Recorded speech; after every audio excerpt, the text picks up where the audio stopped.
So in Genesis 9, it talks about Ham uncovering the nakedness of his father. And then after that, Canaan is cursed. And sometimes we just kind of skim over that, but there's actually a whole deeper meaning that's actually pretty dark. And this is how the passage would sound in Hebrew. Vayacham avi Kenaan et evat aviv. But the key here is the elvat. This is talked about in Leviticus, seeing the nakedness of one's father, one's mother. In Hebrew culture, that's usually it's a euphemism.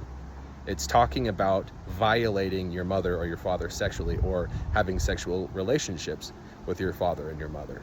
So why does uncovering the nakedness of a person's father mean uncovering the nakedness of his mother?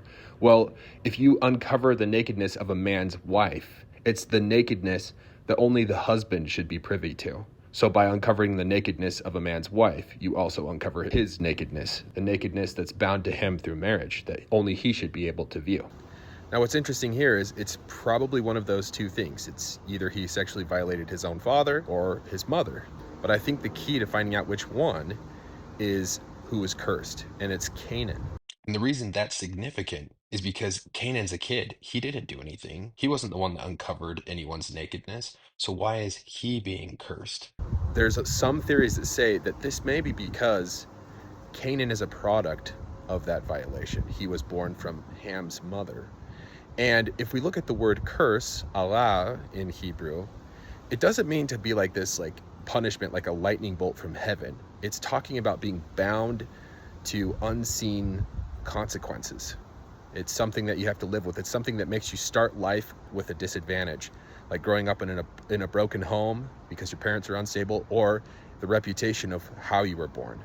And that's something that Canaan has to grow up with. Everybody knows who his real mom was and what his dad did to his mom, and that causes a lot of problems that echo throughout the entire family.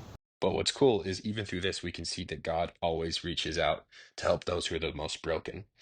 And we see this through Hagar, who was an Egyptian slave. All Egyptians are descended from Ham. And in Jewish tradition, it is believed that Keturah is just the second name of Hagar, just like Sariah had a second name. And so some people believe that Hagar remarried Abraham, and Keturah is her new name. And that's extremely significant because it's through the Midianites that we get Jethro, the father-in-law of Moses. A father-in-law that was so good to Moses that he undoubtedly shaped Moses's relationship with God and helped Moses be able to lead the children of Israel. So God always tries to reach back and help those who are struggling.